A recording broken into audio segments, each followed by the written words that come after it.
In 1866, a group of women from the Kensington Society organised a petition demanding the same political rights as men. The representation of all householders without distinction of sex. 1,499 women.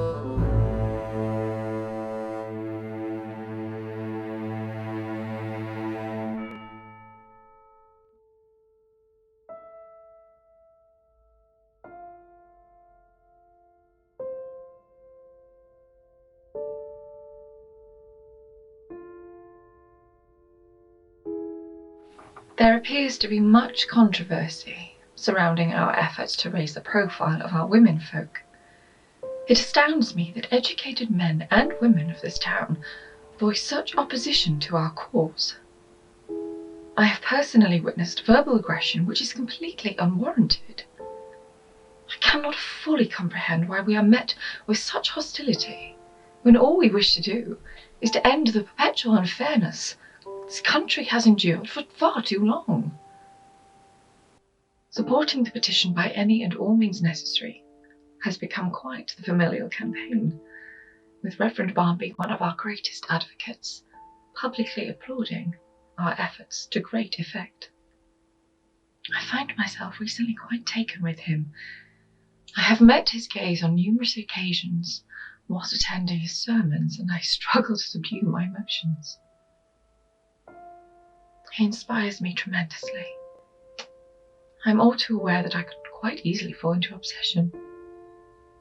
Thank goodness Miss Ashton is my constant companion and would readily address me should my affections be compromised. The Reverend has such a way with him that most, if not all, of our congregation at the Unitarian gatherings are captivated and impassioned by him. His consistent, informed and thoughtful rhetoric has been a great source of comfort to many women.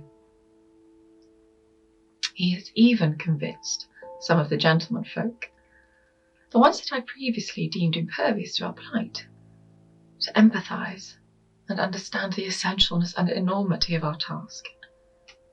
It is refreshing to hear a man, and a remarkable one at that, bravely vocalising his recognition in support for the inclusion and value of women. My cousin Anne and her niece Mary Louisa are a tour de force. Their support of this movement has been tremendous. I rather think they have bonded over this in a very unique way, as have we all. Dear Anne is a beacon of light I have seldom encountered in life. She is prolific in her involvement in all areas of betterment. Her compassion towards the forgotten and ignored in our society, including our poor and our animals, is worthy of the highest recognition. I support her in these endeavours wholeheartedly, and although a considerable amount of time is now dominated with the petition, we do still achieve our goals for the provision of essentials for those desperately in need.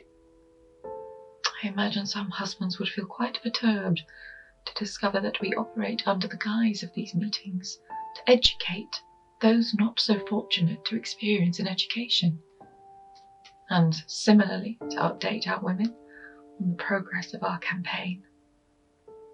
My adored friend Annie O'Dwyer, whom I have known for over 30 years, ever since she began tutoring me in the art of French grammar and other languages, continues to be a pinnacle of learning.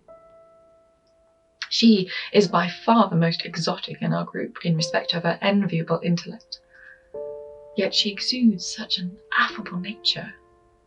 This has been such an asset to our collaborative goal, as she has attracted the less confident and vulnerable amongst our women.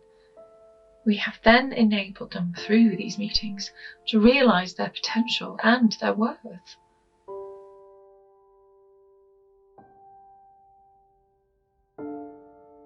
The humble petition of the undersigned showeth that it having been expressly laid down by high authorities that the possession of property in this country carries with it the right to vote in the election of representatives in Parliament, it is an evident anomaly that some holders of property are allowed to use this right, while others, forming no less a constituent part of the nation and equally qualified by law to hold property, are not able to exercise this privilege.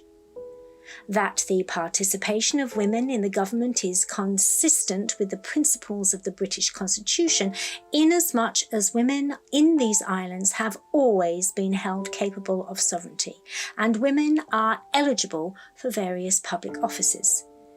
Your petitioners therefore humbly pray your Honourable House to consider the expediency of providing for the representation of all householders, without distinction of sex, who possess such property or rental qualification as your Honourable House may determine.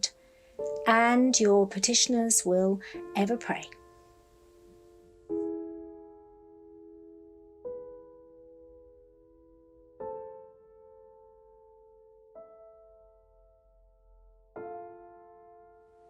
I am so fortunate to have these women as part of my most trusted inner circle. In a way, they are all my family. Being the only surviving sibling has been a somewhat lonely existence, as my parents have been departed for some years now. My brother I miss immensely. I know in my heart that if he still lived and breathed, he would support my views. He once divulged to me that I had a quiet resilience and determination that would show the world what could be achieved by a woman.